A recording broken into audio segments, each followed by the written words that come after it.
Hello friends, it's me Rizwan. അപ്പം 20watts നിങ്ങൾക്ക് എല്ലാവർക്കും സ്വാഗതം. അപ്പം മച്ചാമാരെ നമ്മൾ ഇന്ന് ഒരു പുതിയ വീഡിയോ ആയിട്ട് എത്തിയിരിക്കുകയാണ്. വേറൊന്നുമല്ല, നമ്മളൊരു ഇൻഫോർമേറ്റീവ് പ്ലസ് ഒരു റിവ്യൂ ആയിട്ടാണ് ഇന്ന് എത്തിയിരിക്കുന്നത്. അപ്പോൾ ഇന്നത്തെ കാര്യം പറയുന്നതിന് മുമ്പായിട്ട് ഗൈസ്, ഞാനൊരു കഴിഞ്ഞ ആഴ്ച ഇതൊരു JBL, അതായത് ഒരു ഫേക്ക് JBLന്റെ ഒരു റിവ്യൂ ഇട്ടിരുന്നു, പ്ലസ് അൺബോക്സിങ്. ഓക്കെ, പാവപ്പെട്ടവർക്ക് വേണ്ടി ഉള്ള ഒരു JBLന്റെ വീഡിയോ. അപ്പം അത് നിങ്ങൾ കണ്ടിട്ടില്ലെങ്കിൽ ഞാൻ മേളിൽ കാർഡിൽ കൊടുത്തിട്ടുണ്ട്, നിങ്ങൾ തീർച്ചയായിട്ടും പോയി കാണുക. ഓക്കെ, സപ്പോർട്ട് ചെയ്യുക, സബ്സ്ക്രൈബ് ചെയ്യുക. ഓക്കെ, അപ്പോൾ ഫ്രണ്ട്സ്, ഇന്ന് നമ്മൾ നോക്കുന്നത് ഇതുപോലത്തെ ഒരു 45 രൂപ ചിലവിൽ നമുക്ക് ഒരു സ്റ്റീരിയോ ആംപ്ലിഫയർ ചെയ്യാൻ പറ്റിയ ഒരു അടിപൊളി ആംപ്ലിഫയർ ബോർഡായിട്ടാണ് ഇന്നെത്തിയിരിക്കുന്നത്. ഇതിൻ്റെ RMS വാട്ട്സ് വരുന്നത് 20 വാട്ട്സ് ആണ്. ഓക്കെ, അപ്പം നമ്മൾ ഇതിൻ്റെ വിശേഷങ്ങളും കാര്യങ്ങളൊക്കെയാണ് ഇന്നത്തെ വീഡിയോയിലൂടെ നോക്കുന്നത്. അപ്പം വീഡിയോയിലോട്ട് പോകുന്നതിന് മുമ്പായിട്ട് എൻ്റെ ചാനൽ സബ്സ്ക്രൈബ് ചെയ്യുക, കൂടാതെ ബെല്ലൈക്കൺ കൂടി എനേബിൾ ചെയ്തിടുക. അപ്പോൾ നമുക്ക് വീഡിയോയിലോട്ട് പോകാം.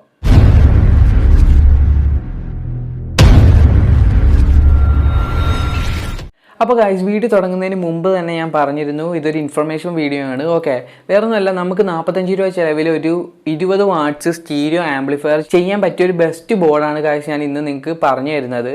ഓക്കെ, ഇത് CD 6283 എന്നൊരു IC വെച്ചിട്ട് വരുന്ന ഒരു ആംപ്ലിഫയർ ബോർഡാണ് ഗൈസ്. ഇതിൻ്റെ പ്രൈസ് 45 രൂപയാണ്. പല ഇലക്ട്രോണിക് ഷോപ്പിലും പല പ്രൈസാണ് ഈ ഒരു ആംപ്ലിഫയർ ബോർഡിന് വരുന്നത്.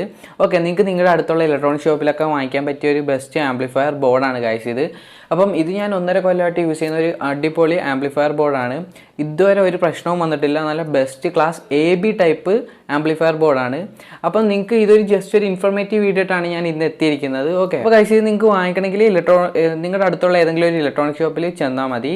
ഇതിൻ്റെ വർക്കിംഗ് വോൾട്ടേജ് എന്ന് പറയുന്നത് 9 വോൾട്ട് ടു 12 വോൾട്ട് ആണ് വർക്കിംഗ് വോൾട്ടേജ്. അത് കൊടുത്തു കഴിഞ്ഞാൽ നമുക്ക് ബെസ്റ്റ് റിസൾട്ടാണ് ഇതിൽ നിന്ന് കിട്ടുന്നത്.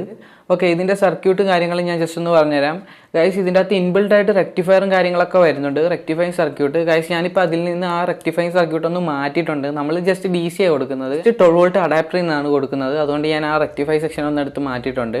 പിന്നെ ഇതിൽ വരുന്നത് സിഗ്നൽ ഇൻപുട്ടാണ്, അതുപോലെ തന്നെ speaker, left right out. Okay, അപ്പം അത്രയുമാണ് ഇതിൻ്റെ വയറിങ്ങും കാര്യങ്ങളൊക്കെ വരുന്നത്. ഒരു ബെസ്റ്റ് ആംപ്ലിഫയർ ബോർഡാണ് ഗൈസ്. അപ്പം ഞാൻ പറഞ്ഞല്ലോ, 1.5 കൊല്ലമായിട്ട് യൂസ് ചെയ്യുന്ന ഒരു അടിപൊളി ആംപ്ലിഫയർ ബോർഡാണിത്. അപ്പോൾ നിങ്ങൾക്ക് ഇതുപോലെ ഒരു ലോ ബഡ്ജറ്റിൽ ഒരു ആംപ്ലിഫയർ ചെയ്യണമെങ്കിൽ ഈ ഒരു ബോർഡ് യൂസ് ചെയ്താൽ മതി. ഓക്കെ, അപ്പോൾ ഗൈസ്, നമുക്കിനി ഇതിൻ്റെ വർക്കും കൂടെ ഒന്ന് നോക്കണം. അപ്പം ഞാൻ അതിൻ്റെ ആ വർക്ക് ഒന്ന് കാണിച്ചു തരാം. ഞാനിത് ജസ്റ്റ് അതിൽ നിന്ന് അഴിച്ചെടുത്തതാണ്, ഞാൻ സെറ്റ് ചെയ്ത് വെച്ചിരുന്നതാണ്. അപ്പോൾ ഒരു ആംപ്ലിഫയറിൽ നിന്ന് ഞാൻ അഴിച്ചെടുത്ത് നിങ്ങൾക്ക് വേണ്ടി റിവ്യൂ ചെയ്യുന്നതാണ്. അപ്പോൾ നമുക്ക് നേരെ ഇതിൻ്റെ വർക്കിലോട്ട് പോകാം.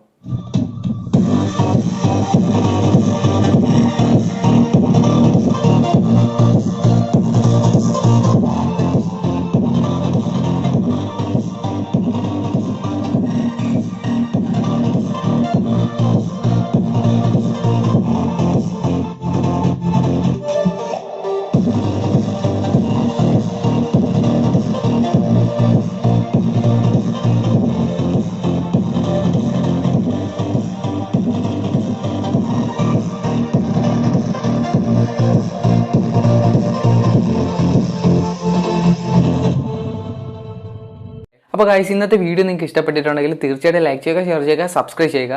ഇതിൽ നല്ല വീഡിയോ ആയിട്ട് നമുക്ക് ഇനിയും കണ്ടുപിട്ടാം. അതുവരേക്കും ബൈ.